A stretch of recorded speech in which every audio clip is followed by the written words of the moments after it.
Juan Salvador Alonso Mejía, magistrado de la Segunda Sala Penal del Supremo Tribunal de Justicia del Estado.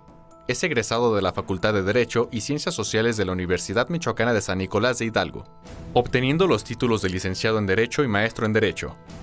En el escenario laboral, su desempeño se ha desarrollado dentro del Poder Judicial del Estado desde 1987, asumiendo responsabilidades en diversas oficinas jurisdiccionales.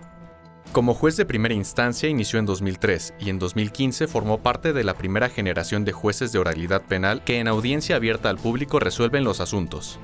En el año 2017 fue elegido para ocupar el cargo de magistrado por el Congreso del Estado, producto de un concurso de oposición en el cual se clasificaron sus conocimientos teóricos y prácticos, además de su experiencia profesional. Ya lo escuchó usted, nuestro invitado en este programa del arte de lo bueno y lo justo, Juan Salvador Alonso Mejía. Él es magistrado de la Segunda Sala Penal y me da muchísimo gusto darle la bienvenida porque es una gran trayectoria y gran experiencia que queremos conocer. Pues antes que nada nos gustaría seguir aprendiendo, conociendo del Poder Judicial del Estado de Michoacán y preguntarle por estas instancias que usted conoce muy bien. ¿Qué son? ¿Cómo le podemos explicar a la ciudadanía? ¿Cómo podemos saber quienes no estamos tan cercanos al Poder Judicial o al derecho? ¿Qué son estas instancias? Bueno, la primera instancia en materia penal es la apertura después de una investigación que el Ministerio Público realiza. Hoy día la ley establece un mecanismo que se llama una acción privada por particular ejercida. Significa que de cualquiera de las dos formas, porque así lo señala la Constitución, las personas podemos acudir ante el Ministerio Público a presentar una denuncia, que se inicie una investigación y una vez que el Ministerio Público considere que hay elementos para que esa investigación se judicialice, entonces un juez va a escuchar al Ministerio Público. Y una vez que escucha al Ministerio Público, se va a considerar la oportunidad para que las demás partes que integran este proceso penal, que se relaciona también con la víctima, el asesor jurídico, el defensor y uno de los protagonistas principales, el imputado, puedan también tomar la palabra y de tal forma generarse un debate. Una vez que se escuche el debate entre estas partes, un juez va a determinar si la investigación sigue su curso de manera judicializada o no sigue su curso. Esta investigación judicializada puede concluir con una sentencia, puede concluir también con un auto en el que se establezca que la persona no es responsable de los hechos que le está atribuyendo el Ministerio Público. Es decir, en el proceso penal se pueden presentar varias oportunidades en las que la víctima, el ofendido, el imputado, puedan exponer a un juez sus inquietudes con relación a la investigación iniciada por el Ministerio Público.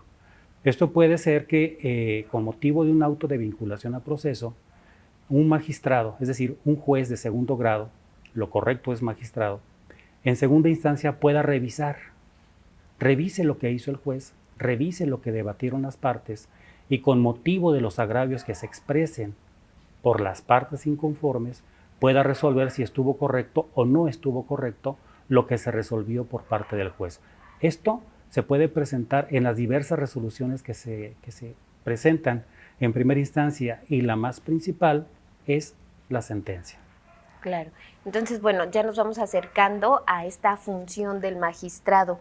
¿Cuáles son las otras funciones? ¿Qué más hace el magistrado? Bueno, el magistrado lo que hace primero es recibir los recursos, los medios de defensa legal que establece la ley. Pero, por ejemplo, una persona que no esté conforme con la determinación dictada por el juez en primera instancia, que reitero, puede ser un auto de vinculación a proceso, un auto de no vinculación a proceso, una sentencia, una orden de aprehensión negada. Esto en el sistema de justicia penal acusatorio y oral. Recordemos que todavía existe el procedimiento correspondiente a los procesos penales escritos, que se llamaban comúnmente tradicionales, inquisitivos o mixtos. En ambos sectores, las partes que no estén conformes con lo resuelto por el juez podrán recurrir ante un magistrado. El magistrado va a iniciar también un procedimiento, va a escuchar a las partes. Si se tratara, por ejemplo, de un procedimiento acusatorio, la ley establece que hay dos posibilidades: que las personas inconformes de viva voz presenten sus alegatos relacionados con los agravios presentados en una audiencia. En esta audiencia el magistrado va a escucharlas y una vez que esto suceda va a dictar una sentencia. En la sentencia se va a determinar si estuvo correcto lo resuelto por el juez en primera instancia. Ahí se van a manifestar las inconformidades de las partes y resolverá el magistrado si son procedentes o no son procedentes. Ok. Platíquenos un poquito usted, ¿cómo llega a ser magistrado penal? Bueno, para llegar a ser magistrado penal se tiene que ser, actualmente todavía está latente el recuerdo de lo que vivimos previamente, en el sentido de que el Poder Judicial establecía convocatorias. Las convocatorias se realizaban para las personas interesadas en participar para llegar a ser magistrado. Para llegar a esa posibilidad del concurso, tenía uno que llevar la integración de diversos requisitos. Entre otros, que tenga uno un buen comportamiento. Socialmente hablando, esto se representaba a través de cartas de antecedentes no penales. También tener, evidentemente, el título de licenciado en Derecho, tener determinados años de haber obtenido el título, tener 35 años de edad y, establecer condiciones de concurso en el que los conocimientos que uno tenga puedan permitir salir bien librados del examen y también tener una experiencia profesional académica que nos pueda justificar con el conocimiento pleno del derecho. Además de todo esto, evidentemente que la experiencia que uno pueda tener en el campo profesional, tanto desde el punto de vista de la postulancia como desde la judicatura, son argumentos evidentemente suficientes que nos pueden llevar a ese escenario de competición. Y una vez que obtenga uno las evaluaciones correspondientes, que en ese entonces era que los 3 mejores evaluados integraban una terna, esta se mandaba al Congreso del Estado. El Congreso del Estado resolvía mediante una votación quién de los integrantes de la terna saldrían electos. Hoy día recordemos que con motivo de la reforma judicial hay una oportunidad generalizada con motivo del voto electoral. Muy bien. Estamos platicando con el magistrado Juan Alonso Mejía, también aquí en El Arte de lo Bueno y lo Justo, y justamente conociendo más de qué hacen, cuáles son las funciones de estas personas que integran el Poder Judicial. Magistrado, tenemos que hacer una pausa, pero regresando quiero que me platique algunas de sus experiencias y también cómo la ciudadanía se acerca a la justicia penal. Vamos a la pausa y regresamos. Estamos en El Arte de lo Bueno y lo Justo.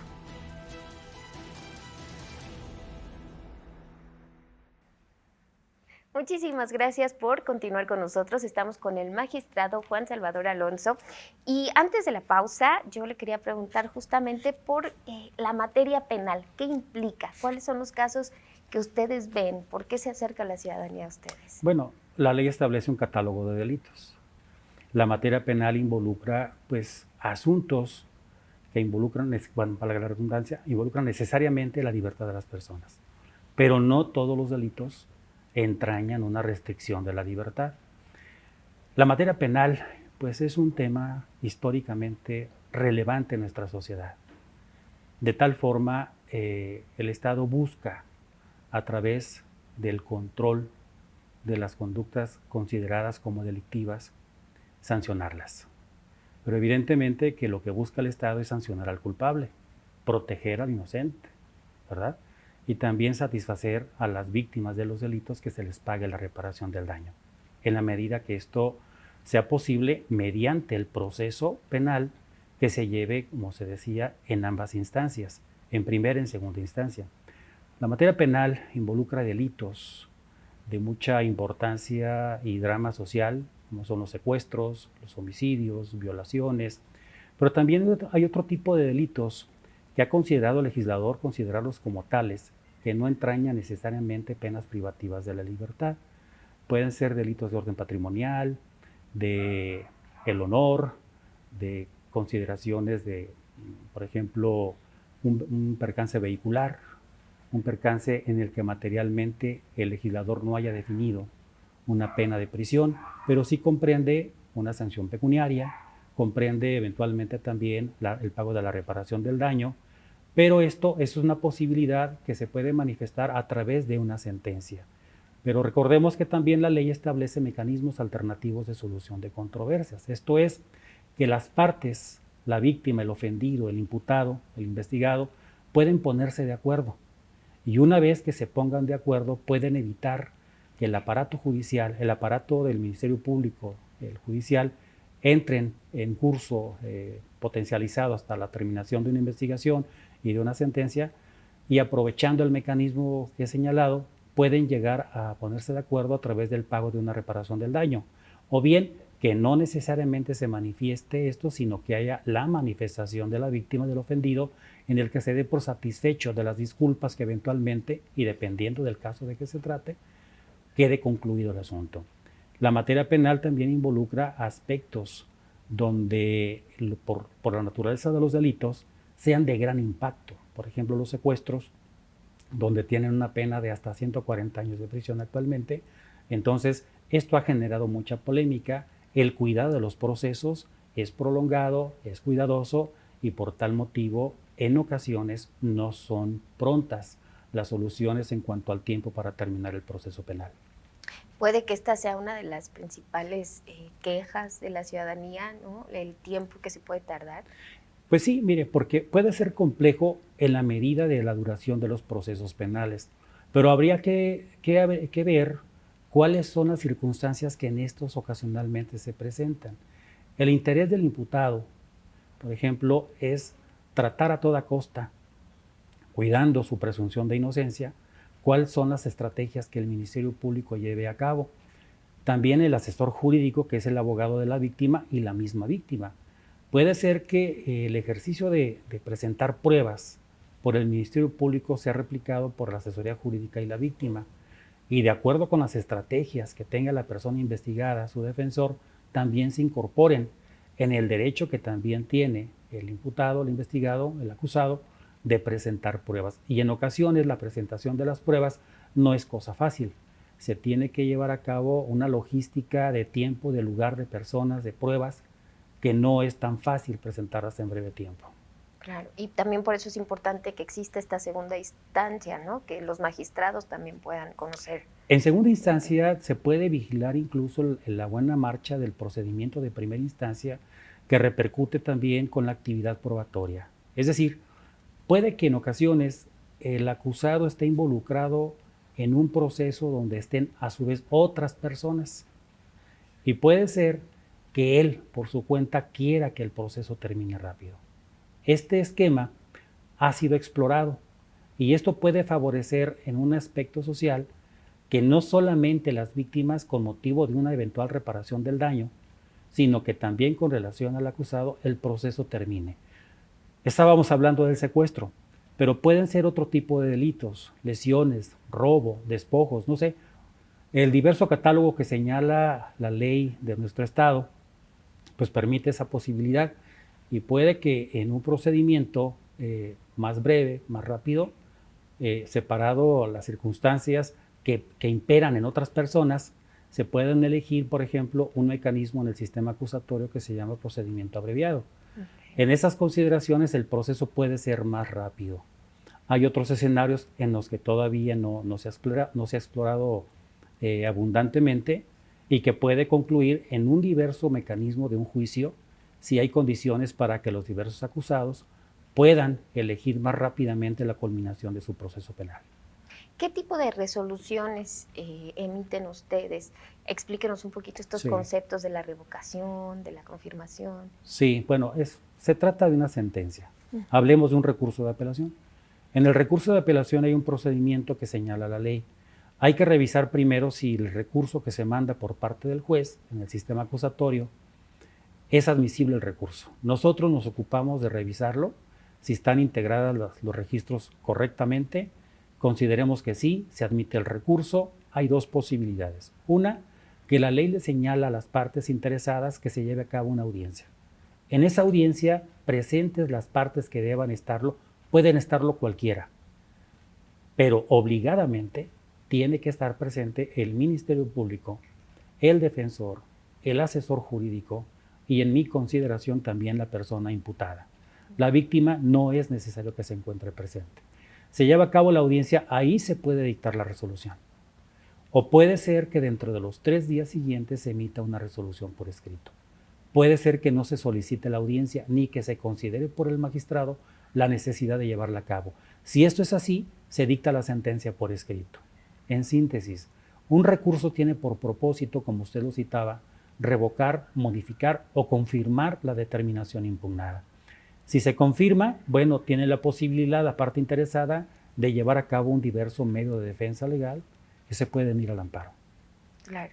Y en el juzgado, por ejemplo, también se puede absolver a la persona, condenar, claro, que era lo que nos explicaba al principio, ¿no? Sí, puede ser que, por ejemplo, se revoca la determinación, se trate de una sentencia, como dice usted, se absuelve.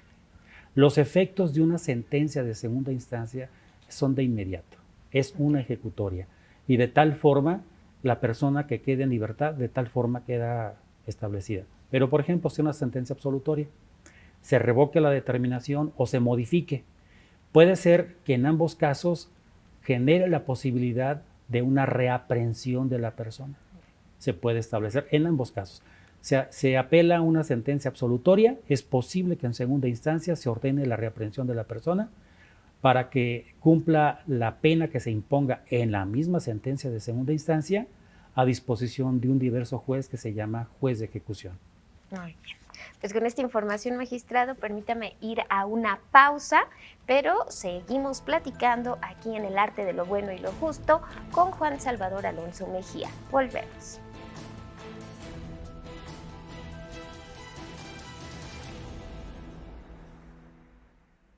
Continuamos platicando con el magistrado de la Sala Penal, Juan Alonso Mejía, y me gustaría saber cómo se decantó usted por el derecho penal, por conocer de estos asuntos y qué características, si un abogado joven nos está viendo, qué características debe tener para dedicarse a esta materia. Bueno, mi juventud me determinó a irme por estos caminos del derecho penal, porque empecé a los 20 años de edad mi experiencia de tal forma en un juzgado mixto, después continué en una sala penal, después mi experiencia como juez de primera instancia, jamás dejé de tocar la materia penal. El gusto surgió con motivo de considerarme un elemento esencial para promover y obtener consideraciones materiales de la justicia, dar a cada quien lo que le corresponde, que esa es una de las finalidades que puede abrazar también los nuevos jóvenes que quieran ingresar a llevar a cabo esta actividad, esta responsabilidad, la toga, el mayete, y de tal forma satisfacer a la sociedad todas las inquietudes que se manifiesten en el escenario delictivo que se puede manifestar en la sociedad. ¿Cómo es conocer todos los días estos casos tan fuertes como los mencionaba, el secuestro, el feminicidio? Humanamente, ¿qué es lo que hace para sobrellevarlo, para tratarlos? Bueno, no es fácil, tiene sus bemoles, porque verdaderamente uno diariamente se desplaza de su casa, recorre las calles, ve a veces unas circunstancias, algún percance vehicular, algunas personas que viven experiencias que de momento implican algún robo, alguna agresión física, y uno llega a los juzgados, llega a las salas y empieza a leer documentos, empieza a ver videos, y ahí se presentan los casos que uno tiene que resolver directamente. Lo que uno ve cotidianamente pues puede manifestarse como una experiencia ajena, pero el órgano jurisdiccional, el juez, el magistrado, tiene que considerarlo bajo una dinámica completamente ética, profesional, pero sin abandonar el lado humano. Considerar que las personas que están involucradas en un procedimiento deben ser objeto de un trato digno, de un trato igualitario, donde la discriminación no exista y la dignidad humana sea uno de los elementos prioritarios, al igual que la igualdad. Bajo esas consideraciones, puede ser que las personas que mantienen interés en manifestarse en esta responsabilidad social tan grande puedan con esa concreta identidad, con esa labor de hacer un campo de justicia para los integrantes de la sociedad, esa responsabilidad lleve a analizar de manera completa, correcta, cada una de las postulaciones que se presenten por las partes. En segunda instancia, revisar de tal forma los agravios que se presenten y entonces revocar, modificar o confirmar una determinación y de tal forma buscar a toda costa dar a las partes lo que les corresponde. Claro. Muy interesante lo que menciona, ¿no? Uno en su casa quizás estás viendo Facebook y pues vas scrolleando y ya pasaste el caso, pero ustedes se tienen que involucrar de cierta manera. ¿Cómo tomar las decisiones? ¿En qué se basan? Unas decisiones que a veces son muy cuestionadas. Nos basamos básicamente en las postulaciones de la víctima y del acusado. Estas pueden ser por ellos, por sí mismos, sea por escrito o sea verbalizadamente en una audiencia, como lo criticaba. Pero también lo pueden hacer a través de sus abogados. La víctima, el ofendido, el asesor jurídico. El imputado, el acusado, el defensor. Y el Ministerio Público. Y el Ministerio Público tiene una tarea muy importante, relevante. Busca siempre que se castigue al culpable. Y busca a toda costa también que no se sancione a un inocente. Entonces, en esa expectativa, nosotros tenemos que resolver. Analizamos documentos, escuchamos a las personas, analizamos, confrontamos estas inconformidades con lo que resuelve el juez. Si lo hizo por escrito, si lo hizo de manera verbal en audiencia, nosotros tenemos que contrastarlo. Y una vez que eso suceda, veremos si les asiste o no la razón. Todo esto en el marco de la ley, de la Constitución y del derecho internacional. Una responsabilidad muy grande para Claro, una persona. Así es. Sí, y de alguna manera tenemos que situarnos en el lugar de las personas. Como seres humanos que somos, no debemos perder de vista que formamos parte integral del Estado. Y nosotros con esta responsabilidad de impartir, de administrar justicia, tenemos que coronar de buena manera las inquietudes y los intereses que tienen las personas que interponen los medios de impugnación. Pues este programa del arte de lo bueno y lo justo tiene el propósito de que la ciudadanía conozca las dinámicas, la estructura del Poder Judicial del Estado de Michoacán. Y a mí finalmente, antes de despedirnos, me gustaría dejarle la cámara para que usted les dé un mensaje a esas personas que están interesadas, que a veces tienen cierto recelo, que tienen dudas. ¿Qué les diría usted acerca del Poder Judicial? Bueno, a las personas que están interesadas en participar, en formar parte, de integrar esta gran responsabilidad, pero bonita, que se trate de la administración e impartición de la justicia, bueno, yo creo que en la medida que tengan el interés de formar parte, tienen que integrar primero sus requisitos. Segundo, que la ciudadanía los decante como los elegidos próximamente para formar parte del Poder Judicial en el segmento del Supremo Tribunal de Justicia del Estado. Pero particularmente los interesados como jueces, como magistrados jóvenes, pues que tengan toda la expectativa de poner todo lo que esté en sí a favor de la ciudadanía y ésta tenga la continuidad que se busca a toda costa para que la justicia sea debidamente impartida en el marco de los derechos humanos. Magistrado, antes de despedirnos, me gustaría dejarle la cámara y los micrófonos para que usted le dirija un mensaje a la ciudadanía. ¿Cuál sería su mensaje acerca de la importancia que tiene el Poder Judicial? Y bueno, esta invitación a conocerlo. Bien, como no, muchas gracias. La importancia que considero para la ciudadanía puede constituir el servicio que brinda el Poder Judicial del Estado de Michoacán es la certeza sobre la impartición y administración de justicia, que se buscará, como se ha buscado siempre, que las sentencias justas se manifiesten a partir de las postulaciones que se hagan las partes interesadas, así como se ha precisado con anterioridad, las partes integrantes de un proceso penal. Pero, en general, las personas deben tener la certeza que el Poder Judicial siempre ha buscado que las sentencias sean justas en la medida que lo permitan las postulaciones llevadas a cabo por las partes. Una gran responsabilidad, decíamos, pero también una gran satisfacción, imagino, poder brindar esta justicia.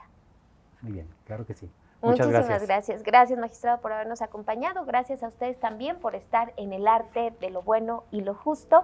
Recuerde que el Poder Judicial de Michoacán está presente en Facebook, YouTube, TikTok y Spotify. Así que ahí también puede volver a disfrutar de esta conversación. Muchísimas gracias por habernos acompañado. Lo esperamos la próxima.